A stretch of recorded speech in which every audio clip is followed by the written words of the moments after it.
The aircraft began its descent. I pressed my face against the small window, my breath fogging the cool glass.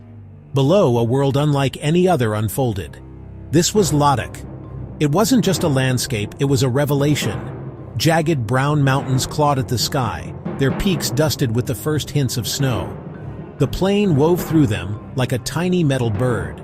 Stepping onto the tarmac at Kushok Bakula Rinpoche Airport was like stepping into another dimension. The air was thin, crisp, and carried a chill. The sun was fierce, unfiltered and bright.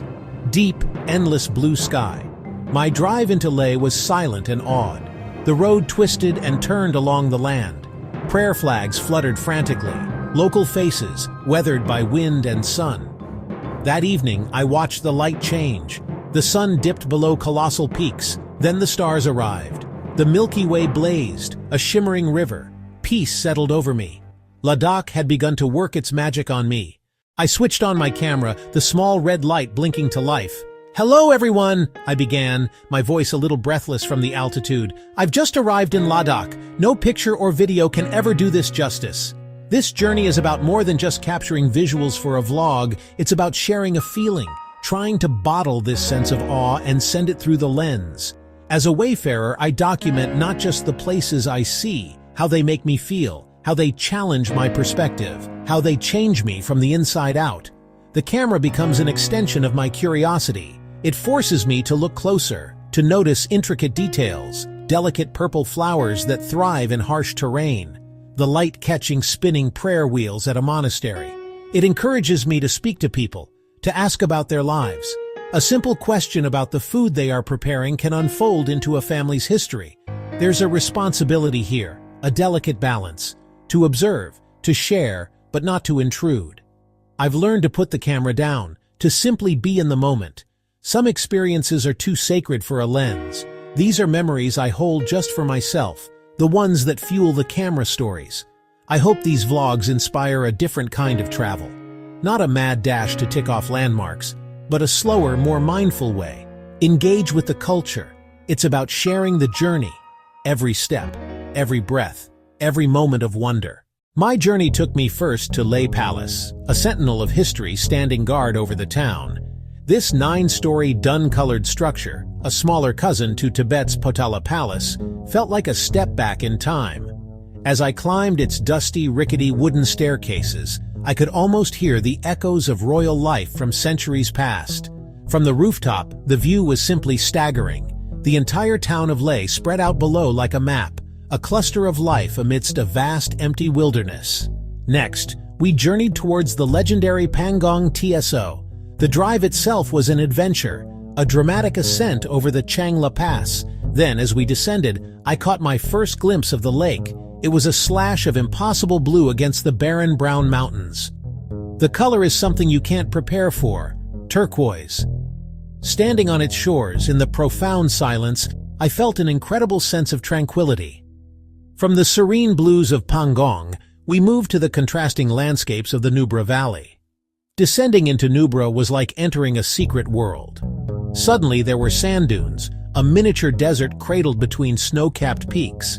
And on these dunes I found the double-humped Bactrian camels, remnants of the ancient Silk Road trade route. Riding one of these gentle giants across the sands, with the majestic Karakoram range in the distance, was an experience straight out of a storybook. No exploration of Ladakh is complete without immersing oneself in its spiritual heart, and Thixi Monastery was a truly moving experience. I arrived in the early morning, just as the monks were gathering for their daily prayers.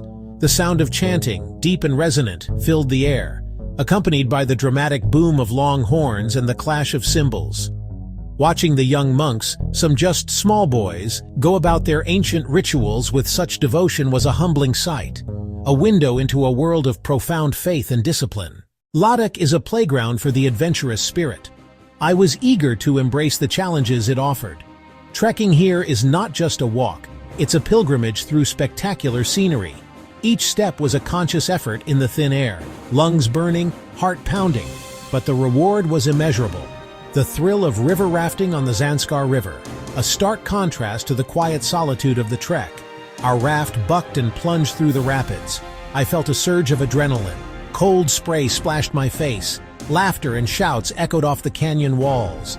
In calmer stretches, we simply floated, gazing up at sheer cliffs and a sliver of sky above. High-octane days balanced by quiet cultural immersion. Visiting monasteries became a daily ritual. I learned to spin the large prayer wheels, sending thousands of prayers with each rotation, talking with monks, learning compassion and impermanence. Not just sightseeing, moments of learning and reflection. A chance to find profound stillness often lost in busy lives. And then there was the food, an adventure for the palate. Thukpa, a hearty noodle soup that warms you from the inside out. Momos, steamed dumplings with fiery chili sauce. Butter tea, salty, rich, essential to Ladakhi hospitality.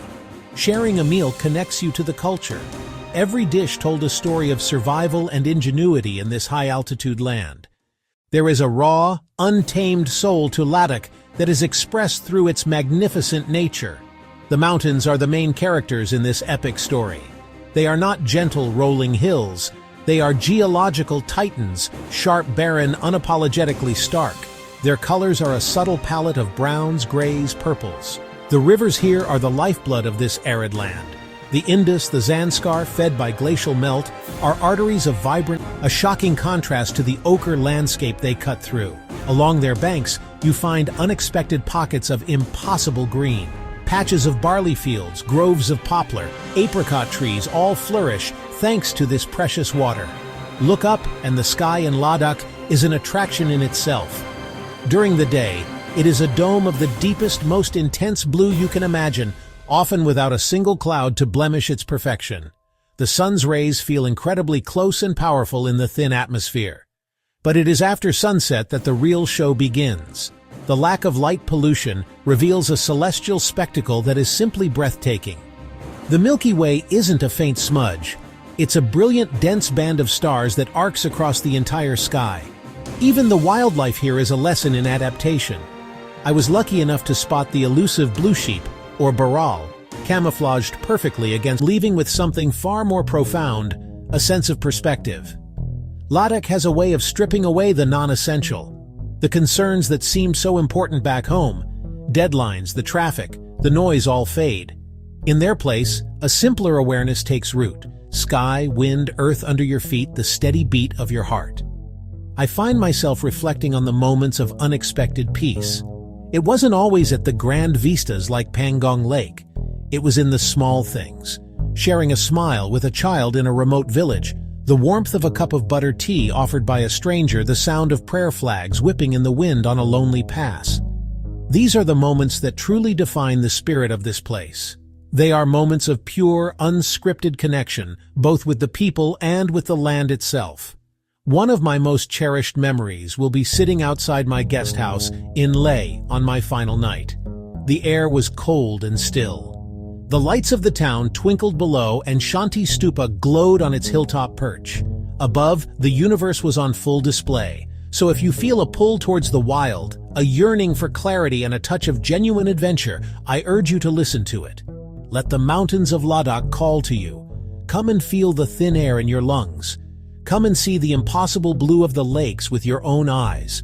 Come and experience the warmth of its people. It will challenge you, it will humble you, and it will undoubtedly change you. For me, this journey is over, but the call of these mountains will echo within me for a lifetime. I know I will be back.